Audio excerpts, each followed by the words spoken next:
আসসালামু আলাইকুম। আশা করি সবাই ভালো আছেন। একটি খামারের স্বপ্ন অনেকেই লালন করে থাকেন, কিন্তু কোন গরু দিয়ে খামার করলে মোটামুটি লাভবান হওয়া যায় সেটা অনেকেই বুঝে উঠতে পারেন না। আজকের ভিডিওটি ঠিক তাদের জন্যই। আমি আমার ব্যক্তি অভিজ্ঞতা থেকে বলছি। আমি দেশি গরু, ফ্রিজিয়ান, শাহিওয়াল, ক্রস ব্রিডের গরু লালন পালন করেছি। আমার কাছে মনে হয়েছে মোটামুটি রিজনেবল প্রাইসে ক্রস গরু কিনে ভালো লাভবান হওয়া সম্ভব, ভালো লাভ করা সম্ভব। আপনারা যে কেউ চাইলেই ক্রস ব্রিডের গরু দিয়ে খামার শুরু করতে পারেন। এতে করে ইনশাল্লাহ আপনারা মোটামুটি লাভবান হবেন।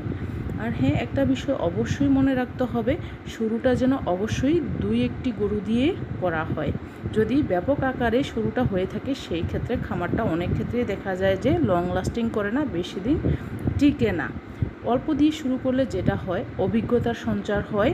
ধীরে ধীরে গরুর সংখ্যা বাড়াতে থাকলে তখন আর তেমন কোনো সমস্যা হয় না। অভিজ্ঞতা দিয়ে মোটামুটি খামারটা পরিচালনা করা যায়, ভালো লাভও করা সম্ভব। ভালো থাকবেন। ধন্যবাদ সবাইকে।